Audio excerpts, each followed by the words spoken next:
Good morning, everybody. My name is Emmanuel Dejailly. I teach in the School of Public Administration, and I'm the co-director of the European Institute here at the University of Victoria. And today we have a great talk by Keith Cherry on pluralism in the European Union and Canada in comparative perspective. And Keith is somebody who's been associated with the Global Studies, the Center for Global Studies at the University of Victoria, but also the European Studies program at the University of Victoria. I think he's been teaching in our program now for 3 or 4 years, maybe more. He did his PhD with Jeremy Weber in the law school and in this interdisciplinary program of law and society. And so he worked with John Burroughs, Olivier Schmittker, and James Tully as well. And most of his work has been on settler indigenous relationships, but also membership in the European Union. And today he's a Killam postdoctoral fellow at the University of Alberta. So we're really happy to have him from the University of Alberta give us this talk on pluralism in Canada and the EU. Keith, the floor is yours. Great, yeah, thanks so much for the introduction, Emmanuel. And thanks to everyone at the European Studies Department for hosting this lecture series and inviting me to speak.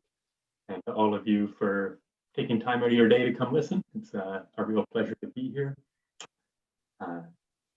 Like Emmanuel says, my name is Keith. I use he, him pronouns, and I'm a settler originally from Mi'kmaq territory. And before we go any further, I'd like to acknowledge that I am joining this talk today from unceded Lekwungen and Wasanich territories. I'd like to acknowledge that this is Douglas Treaty territory and that those treaties are therefore the foundation of settler jurisdiction on these lands. And I'd also like to acknowledge that those treaties have never been properly honored and that leaves settler jurisdiction on these lands in question. I'd also like to acknowledge that even though we're all meeting virtually, many of you are joining from unceded territories as well.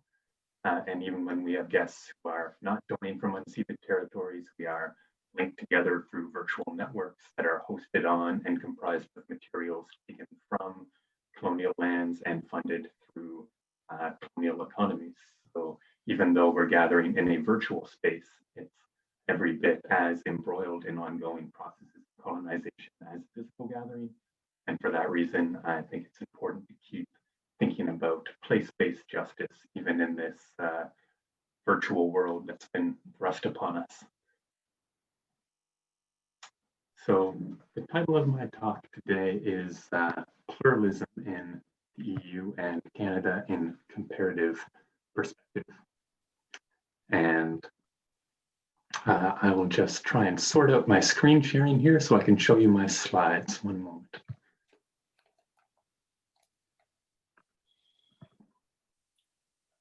And can everyone see those? Great, okay. So my goal today is to compare two sets of relationships. I'm going to be looking at the relationship between the European Union and its member states on the one hand, and the relationship between the Canadian state and Indigenous people on the other, and comparing those two relationships and the practices of pluralism that structure them. So I thought I would start off just by speaking a little bit about why I'm interested in this comparison. And then I'll do kind of a brief and high-level comparison of the overall historical trajectories, historical development of each case, trying to tease out some similarities and differences. And then I'll move on to some contemporary practices that structure the current environment in both contexts, again, teasing out some similarities and differences. And finally, I'll conclude with some lessons for pluralism more generally in both contexts and around the world. So I think I'll start by talking about the comparison itself, because I'm aware that it's a little unusual comparing settler-indigenous relations with the European Union. But before I dive too much into that, let me, I guess, specify what I mean when I say pluralism. And I'll draw here on Jan Allard Tremblay's distinction between pluralist and modernist conceptions of political authority. And essentially, Tremblay argues that a modernist perspective recognizes there is more than one source of political authority in any given society, but sees all of these as subordinate to and derivative from the state. And so the role of the state is to determine the roles of all other actors in the system. Whereas a pluralist view of political authority recognizes there are multiple sources of authority, but sees the state as just one actor among many with no special status and no special claim to determine the roles of the other political orders it coexists with. So a pluralist view is inherently focused on negotiation between different sets of authority rather than state management of those sets. So this is what I'm interested in. I'm interested in how the co-presence of multiple sites of authority is understood and what the role of the state is in regards to them. And I've long been interested in pluralism both in Canada and in the European Union. But I found both literatures existed in echo chambers to various degrees, particularly the Canadian literature. There's plenty of comparative work looking at settler-indigenous relations in Canada, but it's almost entirely to other British settler colonial contexts, New Zealand, Australia, and the United States predominantly. And the problem with this for me is that all British settler colonies share the same ideological and material and historical foundations. The basic structures that dictate the relationship are the same across all cases. And so the effect of this is that the shared background across these cases, shared foundations, tend to become invisible, and we become fixated instead on kind of minor adaptations to those structures. And that felt deeply unsatisfying to me because when we're talking about settler colonial states, I think the foundational structures are exactly what needs to be called into question. And my sense was that the existing comparative literature just didn't offer us the opportunity to do that. And I found the same thing true to a lesser extent of the European Union, that the comparative literature was very limited to organizations, many of which were actually explicitly based off the European Union, and which therefore share the same ideological and material foundations. So I wanted to compare the two as a way to kind of break out of that academic echo chamber, to be able to use two very different cases in order to put each one into perspicuous contrast, to allow us to see the foundational assumptions of each one more clearly, and therefore to allow us to think more creatively about each case.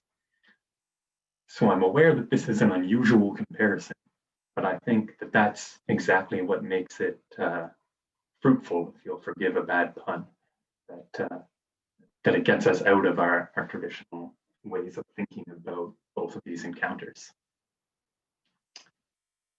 So with that said, I'll speak a little bit about the overall historical trajectories of both cases. And for reasons of time, I'll be relatively brief here. Obviously, I can't get into the full history of either case, but I think that discussing them at this broad level is useful for teasing out how these cases are more connected than they seem, and how they're able to shed light on one another in surprising ways. So if you were to try and kind of graph out the trajectory of the Canadian case, what you would see is that we start from a position of fairly sophisticated and deep pluralism. At the time of encounter between Indigenous and settler people, European empires were just that. They weren't yet modern states. They weren't yet consolidated. They were pluralistic empires which featured multiple forms of feudal and religious authority, coexisting and negotiating their respective boundaries with one another. And indigenous confederacies were also internally pluralistic, grappling themselves with multiple sources of authority. So perhaps unsurprisingly, the initial encounter was one where both sides recognized they were navigating a pluralist landscape, and both sides expected negotiation and co-decision to be the defining features of the relationship. And this is reinforced by material conditions at the time. Both indigenous confederacies and European empires quickly become militarily dependent on one another. They become embroiled in one another's internal struggles, and they become economically interdependent through the fur trade.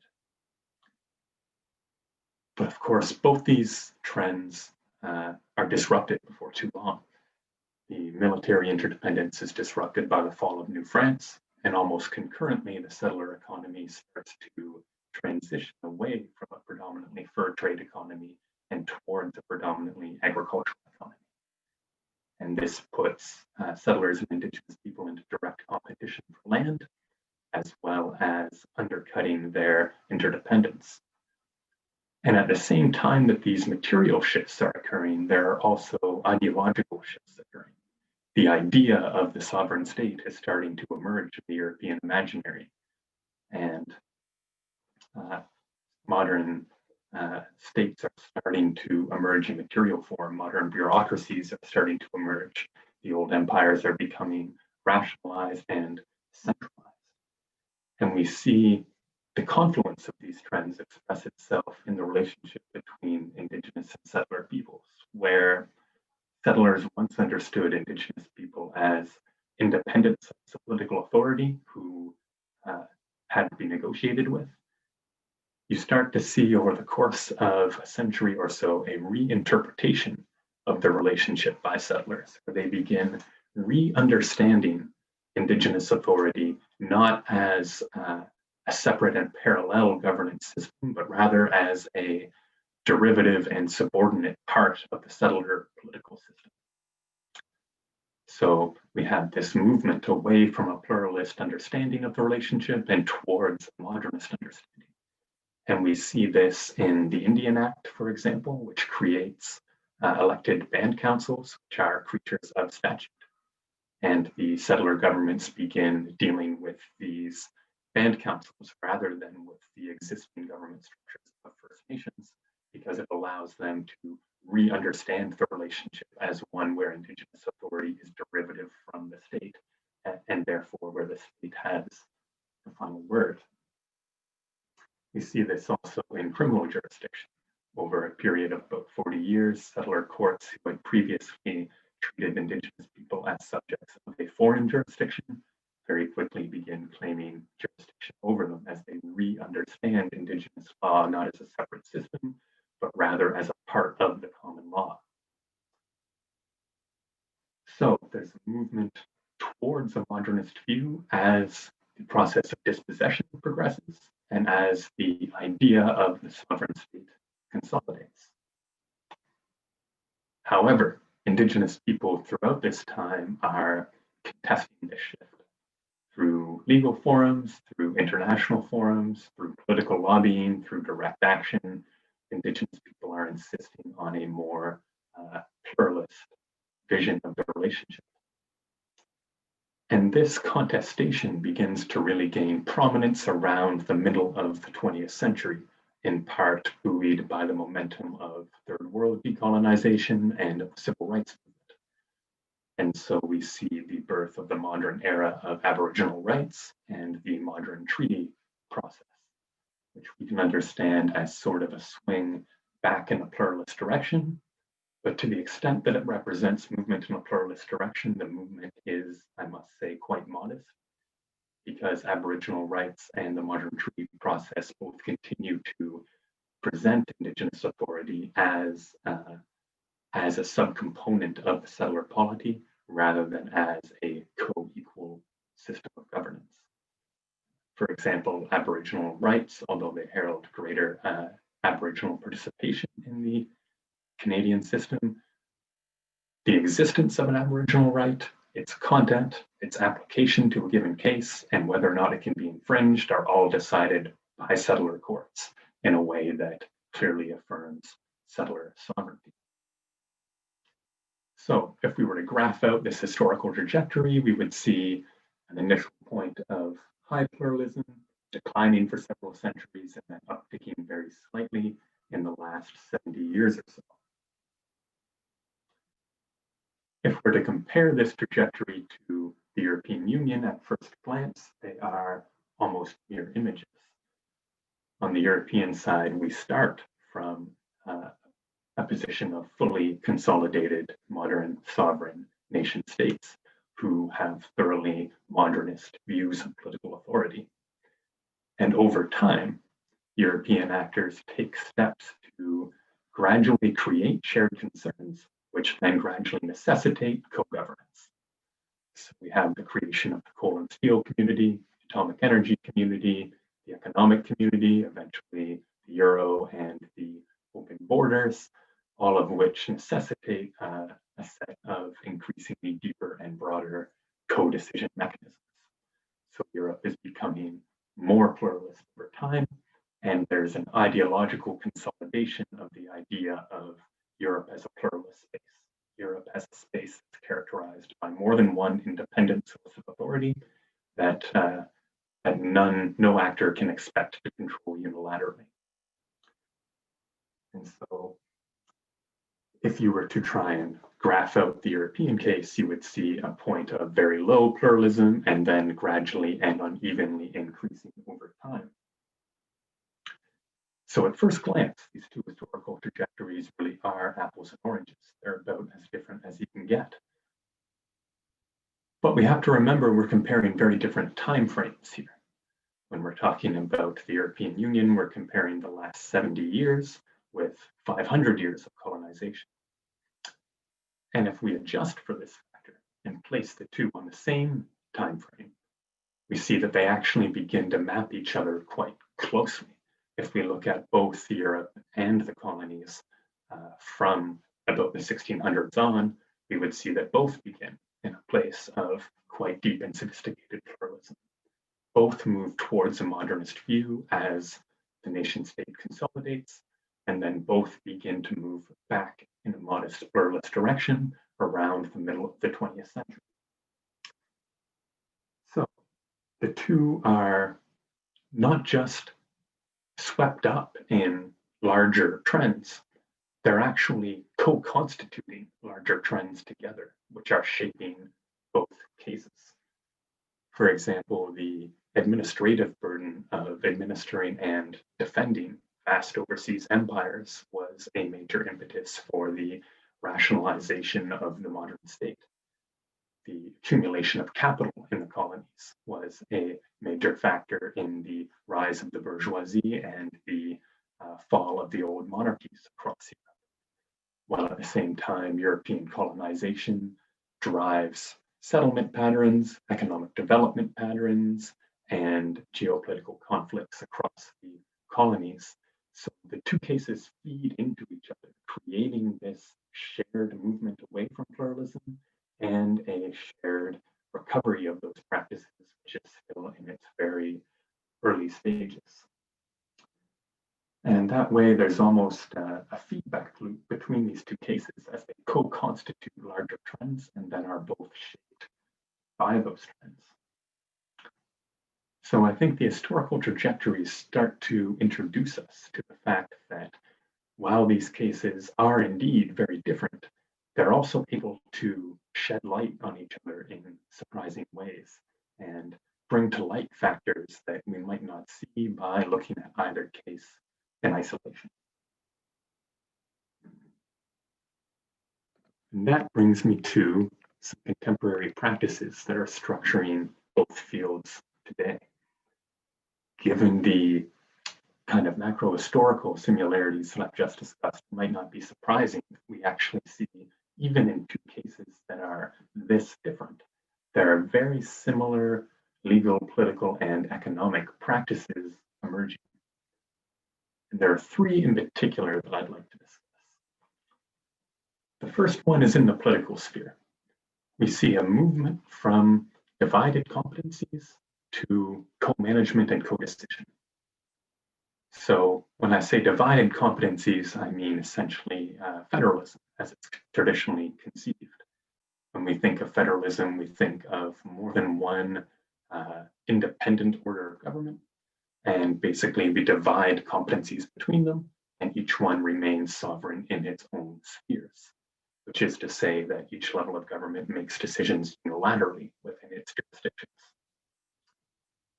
So seen from a pluralist perspective, this federalist arrangement is essentially a way to avoid pluralism, right? It's a way to avoid the concurrence of more than one authority at one time. You divide competencies precisely so that there is only one level of government operative on any given issue. So this is a very modernist form of pluralism, if you will. But what we're seeing both in Canada and the EU is a move away from this watertight compartment approach to the interaction of different legal orders and towards a variety of co-decision practices where both orders are actually involved in co-governing these same policy areas rather than dividing them between them. So we can see this, for example, in the institutional structure of the European Union. We have the Council and the Council of Ministers, both representing the nation states, and then the Parliament and the Commission representing Europe at large, and the legislative process is a matter of co-decision between these bodies. Likewise, on the Canadian front, we see the emergence of small-scale co-management arrangements with a variety of First Nations, perhaps most well-known of which is the Haida Protocol Agreement, under which land use decisions on Haida Gwaii are made by a council made of equal parts settler and Haida representatives. So there's this movement towards shared decision-making rather than divided decision-making in both contexts. On the legal front, we see something similar with a transition from intersocietal law to interpenetrating law. And by intersocietal law, we generally mean treaty. When France and Germany sign a treaty, that treaty is an object of mutual legal recognition. Both legal systems will view it as meaningful in a legal sense. And likewise, when the Haudenosaunee and the Crown sign a treaty, that's an object of mutual legal importance. And in that sense is intersocietal. It acts as a bridge across otherwise distinct legal systems. And what we're seeing both in the EU and in Canada, or what I'm seeing at least, is a movement beyond just intersocietal law to interpenetrating law, where each legal system is actually recognizing the ordinary legal outputs of the other as being meaningful. So, for example, national courts in Europe apply European law. Law that's generated by the European system is considered legally meaningful in national courts, not just treaties, not just mutually agreed upon documents, but the everyday utterances of the other legal system. And likewise, at the European Court of Justice, the Court of Justice considers its own constitutional principles to be based on the constitutional principles of its member states, and will draw on their constitutional law in order to inform its own practice. So it's not just mutual agreements which are mutually meaningful, but each legal entity is actually considering the legal output of the other directly. We see a version of this in Canada, a distorted and impoverished version, which I'll have a bit more to say about in a moment. But likewise, Canadian courts are now recognizing that Indigenous law can give rise to Aboriginal rights, which are justiciable in Canadian courts.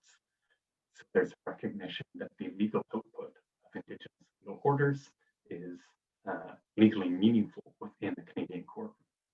So there's this movement towards actually an actual interpenetration of law rather than just an intersocietal bridge through treaty. So in both the legal and the political realms, we see this kind of meshing together of otherwise distinct sites of political authority in order to facilitate negotiation and co-decision between them. Which makes it, I think, all the more striking that we don't see this in the economic realm. Both in Canada and in the European Union, the sort of diversity that is tolerated or even embraced at the political and legal level is not present at the economic level. We don't see the same sort of diversity in terms of practices of production or ontologies of labor or of nature. In fact, a commitment to a certain free market capitalism is a precondition of pluralism in a meaningful sense in both contexts. And what I mean by that is, to the degree that an actor challenges a free market capitalist orthodoxy, to that degree, that actor's ability to participate in legal and political pluralism is called into question. We see this in the European Union through the accession criteria and the Stability and Growth Pact, which require member countries to structure their economies in certain ways and set limits on the amount of debt they can acquire, the size of the deficits they can run, all to ensure a certain economic path is followed by the members. And to the degree that a member state pushes against this orthodoxy, its participation in the political and legal structures of the Union is to that extent called into question. When a state runs debts or deficits which exceed the European limits, it can be sanctioned and even excluded from decision-making processes. We see this perhaps most clearly with the Greek crisis in 2008, where Greek voters expressed multiple times a preference to respond to the financial crisis with social spending, with a sort of social democratic economic policy program. The European actors wanted an austerity-based program instead, and the discourse was very clear. If you insist on going ahead with this alternative economic program, you may have to leave the Eurozone and you may have to leave the European Union entirely. So Greek participation in legal and political pluralism was contingent upon Greek acceptance of a shared economic orthodoxy. And we see much the same thing in Canada, where the modern treaty process arose essentially as a response to investor uncertainty. Investors were concerned that many of Canada's natural resources were subject to unresolved legal claims by Indigenous people, and that Indigenous people might possess undefined rights over those resources. And so the modern treaty process was designed as a way to exchange vague but potentially expansive Aboriginal rights for tightly defined treaty rights, and to exchange tidal land, Aboriginal tidal land, for fee simple land in order to facilitate the foundations of a stable capitalist resource economy. And this is the non-negotiable foundation of the modern treaty process. You may sign treaty if and only if you are willing to exchange vague and undefined Aboriginal rights for tightly defined and capital-friendly treaty rights. So in both cases, a certain economic orthodoxy operates as the precondition for pluralism. And I think that's highly significant, especially because it rings true in two cases which are so very different from one another. It suggests that the role of capital in pluralism is in need of examination, and that it might not be an idiosyncrasy of either of these cases, but actually an enduring feature of contemporary pluralism more generally. So, in both cases, we see the development of increasingly sophisticated practices of pluralism in the political and legal sphere, linked to a set of economic conditions. And in that way, I think the similarities between these two cases are quite instructive. But I'd also like to talk about a couple of important differences in contemporary practices. And the first one that strikes me as important is the distinction between legal pluralism on the one hand and legality pluralism on the other. And this draws on Aaron Mill's distinction between law and legality, where to paraphrase and simplify slightly, Mills argues that we have laws, actual rules, regulations, prohibitions, and so on, but that these laws are only comprehensible in the context of the legality which produced them, by which he means the set of institutions and worldviews and ontologies which make those laws meaningful and sensible to their participants. So what we see in Canada is that we have legal pluralism. We have a pluralism of laws, but not legality pluralism. There's no recognition of Indigenous legal institutions. So I mentioned earlier, in Aboriginal rights jurisprudence, settler courts will decide if there was an Indigenous law, and if it existed, what Aboriginal rights it gives rise to, how they apply to the current situation, when and how they can be infringed. All of this is decided by a settler judge in a settler courtroom without the involvement of any Indigenous institutions at all.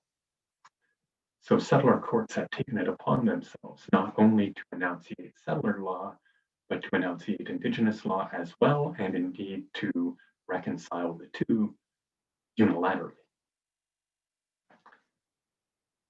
Now, this contrast with the European Union, I think, really draws out this feature of the Canadian experience, because it would be inconceivable for the European Court of Justice to take it upon itself to interpret, apply, and infringe national laws without the involvement of national courts.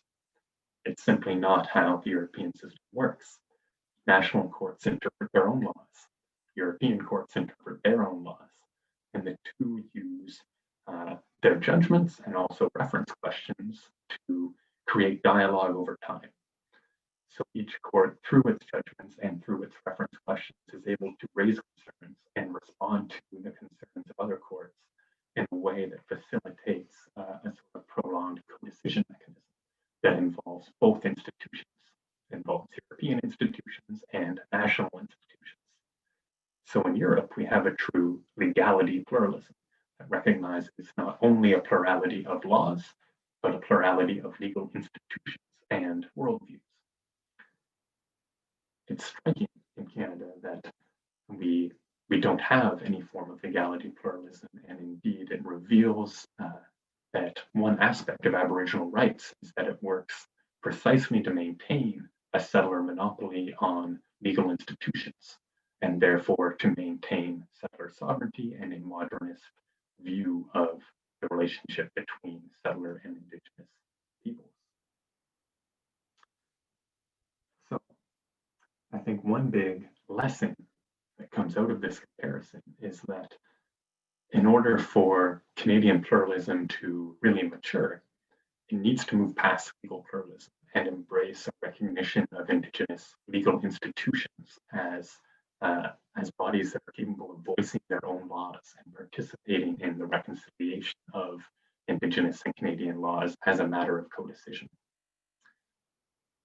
And of course, this is no simple matter, because for centuries, settler governments have undertaken a concerted effort to undermine Indigenous legal institutions and Indigenous governance institutions, such that in communities today, many of these institutions are badly damaged. And so I follow John Burroughs in his argument that there may be a role for the Canadian state to play in facilitating nation building by Indigenous communities and helping regain the capacity to voice Indigenous law in an Indigenous way through Indigenous institutions. And I'd be remiss not to mention that the new Indigenous law degree here at the University of Victoria and the recently relaunched Indigenous governance program are, I think, great examples of this sort of nation building project. The other difference that strikes me as important is one that I'm still struggling to find the right language to discuss. The word I'm using right now is ambiguity. I'm not sure that I'm happy with it, but one of the things that's always struck me as maybe the most interesting and most fun feature of the European integration process is that nobody can seem to agree exactly what the European Union is. Nobody can seem to agree exactly where it's going, and this has pretty much always been the case. Since the very beginning, there were those who understood the European Union as a sort of proto-superstate, a United States of Europe that would eventually replace the nations within it. There were those who viewed the European Union as nothing more than an international organization, essentially a tool of the nation states. And these political positions and many others have coexisted through time, and their partisans have had to compromise with each other through time. And so we've wound up with a union that's kind of not quite a federal state. It's not quite an international organization. It's not quite anything that we have an existing model for. It's something unidentified, something experimental. And I think this has actually played an important role in the development of the European Union. Because there's no model to conform to, there's no model to deviate from. And that creates some room for creative compromise, for innovation, because you don't have any pre-expectations going in of what the thing has to look like. And I think that element of the European experiment was really brought into sharp relief by the different role that ambiguity and contestation play in the Canadian pluralist environment. Certainly, there's no lack of contestation about the nature of political authority in Canada. It's perhaps one of the most enduring features of the Indigenous settler relationship. But it plays a very different role in contemporary practice because settler Canada does not see itself as being a novel political entity that transcends all past models. Settler Canada understands itself as a traditional nation state. And for that reason is very hesitant to deviate from that model in meaningful ways. So the sorts of pluralism that the Canadian state is willing to countenance are those that cleave relatively close to existing institutional structures and existing ideological foundations. There's a fear of creativity and compromise because it undermines the self-understanding of the settler party, and of course because it undermines the material interests of the settler party, which has been unjustly enriched through current arrangements.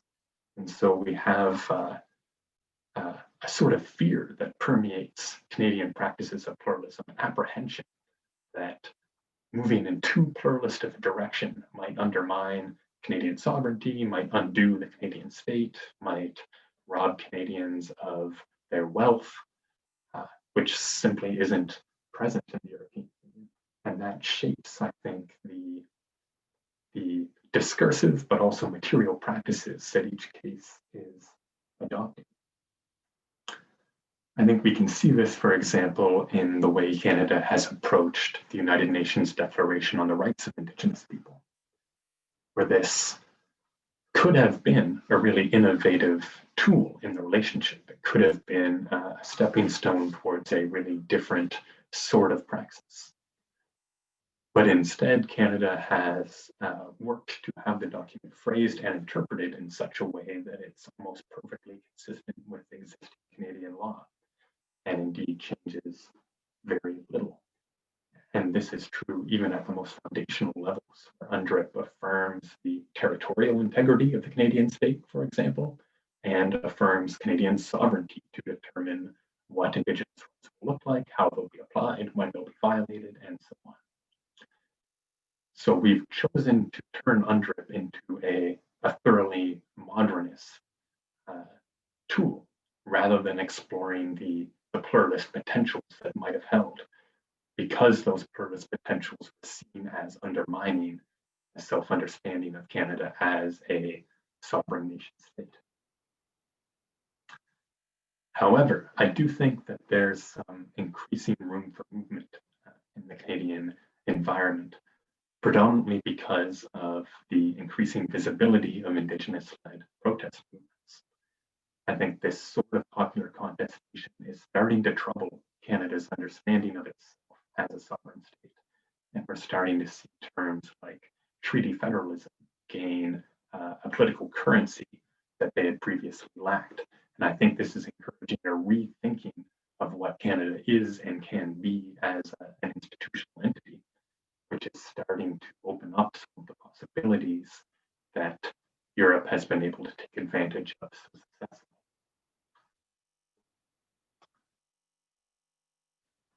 So with that, I think I'll move on to a couple of lessons for pluralism more generally that I think emerge from this comparison. And there are three in particular.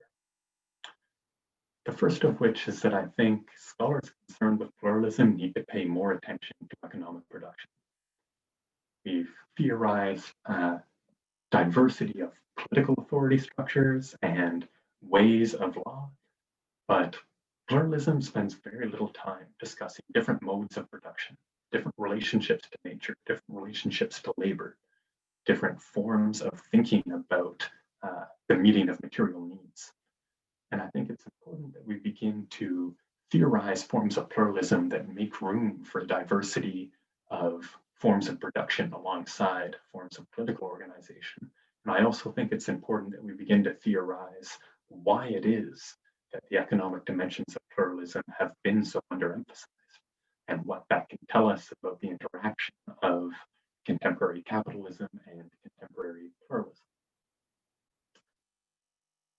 The second thing I think we need to spend more time exploring is the need for legality and not just legal pluralism, but to actually recognize that engaging meaningfully with a non-state source of law necessarily means engaging meaningfully with non-state legal institutions. That these institutions need to be able to voice their own laws on their own terms in interaction with the state, rather than having the state parrot their laws for them. And I think the final thing we need to spend more time exploring is how existing political models are unsettled and upset, and the role that this can play in creating opportunities for change. I think there's important research to be done into the dynamics of social contestation and ideological change and paradigm shifts and how these play into the shifts in pluralist practice that we've experienced over the centuries. So I'd like to conclude just by kind of taking the talk full circle. I began with a land acknowledgement and an encouragement to think about justice in a place-based way. So I'd like to end by rooting myself back in these territories and thinking about the prospects for pluralism moving forward on these lands. I think there are reasons for pessimism and reasons for hope. On the institutional side, as I've mentioned, I think the current discourse of Aboriginal rights and Aboriginal title, as well as the modern treaty process and the current implementation of UNDRIP, are all fundamentally premised on shoring up a modernist view of political authority, on shoring up a view of political authority where the state plays a dominant role and determines the roles that other actors will play unilaterally. And I think that this reinforces the denial of legality pluralism. It reinforces the absence of economic pluralism. It keeps us stagnant. But popular contestation is reaching a boiling point. Last winter's shutdown Canada protests, I think, were an excellent example of the way that these popular contestation movements are able to push pluralist thought forward. For example, there's a profound move to resurgence in Indigenous communities right now, a turn away from the state and towards their own traditional governance practices, their own traditional economies, their own traditional legalities.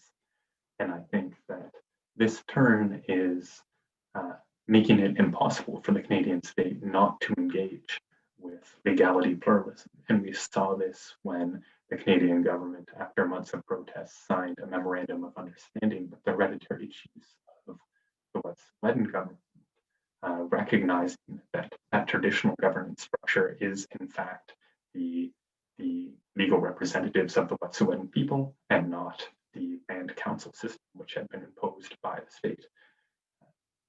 To some degrees, this is a flawed agreement, but it is definitely a step towards legality rather than legal pluralism, and it is certainly attributable to the Wet'suwet'en's own sovereign insistence on validating their own forms of governance. Similarly, one of the slogans that emerged out of this set of protests was "Land Back." You would see it on jackets and bandanas and posters and murals.